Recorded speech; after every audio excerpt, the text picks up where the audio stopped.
miten Suomessa tehdään politiikassa ratkaisuja, jotka lisäävät oikeudenmukaisuutta, hyvinvointia ja ihmisten mahdollisuuksia. Mä en valitettavasti voi teille tätä kertoa, sillä mä valehtelisin. Suomessa hallitus tekee ennen näkemättömän oikeistolaista politiikkaa, mikä ei tietenkään ole ihme, sillä meillä istuu patamusta porvarihallitus.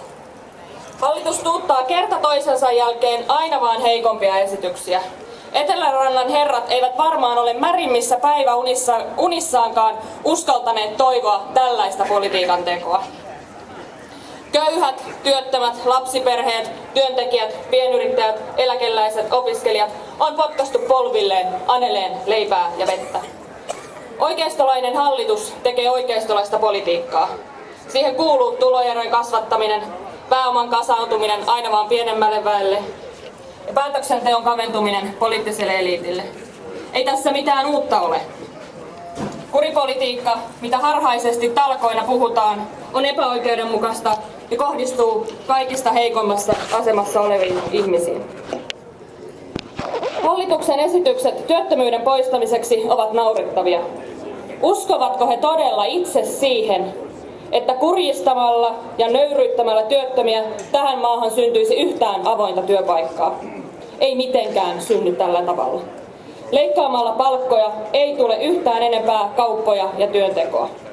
Esimerkiksi teollisuuden työvoimakustannukset on 15% luokkaa, joten mantra siitä, että on tehtävä palkkojen alennuksia, jotta kilpailukyky saadaan nousuun, on kusetusta. Mutta pirun hyvin se on mennyt kansaan läpi, kun kerta toisensa jälkeen kuulee uutisissa ihmisten olevat valmiit leikkaamaan omista palkoistansa. Ja samaan aikaan me jaetaan yrityksille suurempia osinkoja kuin on koskaan aikaisemmin jaettu. Raha, se taitaa motivoida eri lailla rikasta ja köyhää. Viennin sakkaaminen ei johdu työttömistä tai työntekijöiden ruokatauon pituudesta, vaan siitä, että kauppa ei käy. On tuotteita, jotka eivät myy riittävästi. Tarvitaan politiikkaa, joka mahdollistaa tuotekehityksen ja paremman myynnin ja markkinoinnin. Turha myydä hevosenkenkiä jänikselle, kun ei se niitä tarvitse. Hallitus väittää, että ei ole vaihtoehtoja ja että näin on toimittava ja tämä olisi neutraalia asioiden hoitamista. Näin ei ole. Tällainen politiikka, mitä hallitus harjoittaa, on aivan tasan yhtä ideologista kuin on tämä minun puheeni. Tämänhetkinen oikeistolainen politiikka on näköalatonta ja syö meidän lasten ja nuorten tulevaisuutta. Mikä voisi olla julmempaa kuin katkoa siivet lapsilta ja nuorilta? Ei mikään. Oikeistolaisessa häröilyssä kuulee usein lauseen, minä en ole saanut yhteiskunnalta mitään. Ai ihanko totta, et yhtään mitään? Äitisi ei ole käynyt neuvolassa, synnytti sinut yksin kotona, sinä et ole rokotusten ansiosta elänyt turvallisessa maailmassa, olet juonut puhdasta vettä ja kävellyt turvallisella kadulla. Puhumattakaan lähes korruptiovapaasta mediasta ja virkamieskunnasta ja äärimmäisen laadukkaasta koulutusjärjestelmästä. Jos jossain vaiheessa haluat sitten perustaa yrityksen, sinulla on maailman mittakaavassa siihen äärimmäisen helpot mahdollisuudet ja voit palkata hyviä työntekijöitä, jotka sinulle yhteiskunta on kouluttanut. Sinä olet saanut kaiken yhteiskunnalta.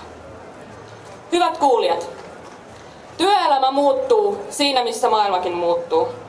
Edelleen kuitenkin on kyse samasta asiasta. Työntekijä myy osaamistaan työnantajalle. Muuttunut on kuitenkin työmarkkinoiden luonne.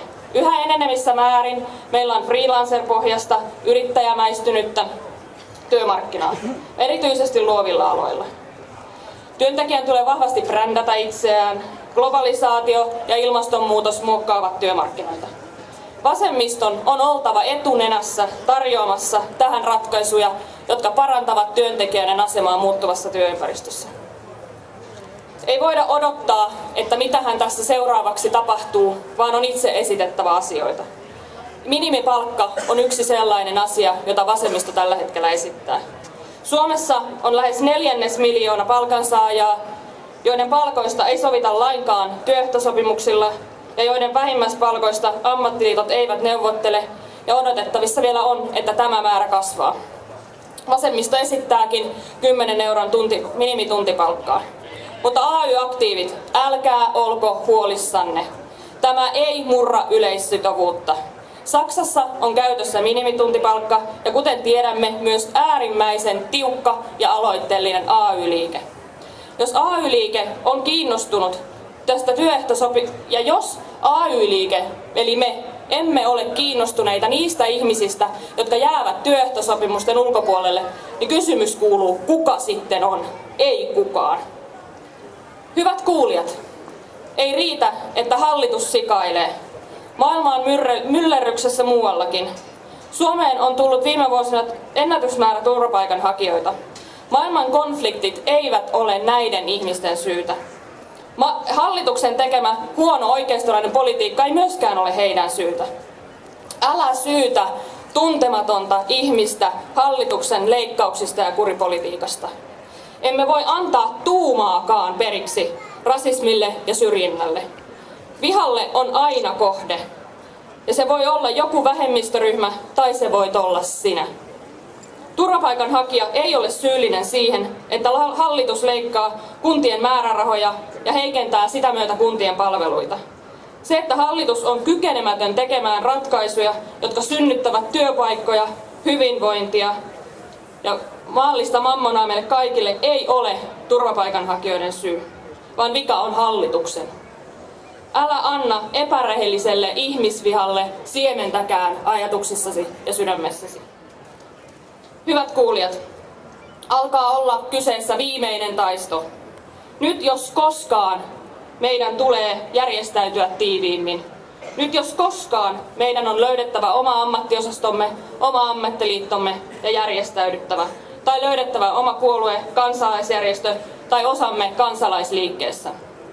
Vain yhdessä meillä on mahdollisuus.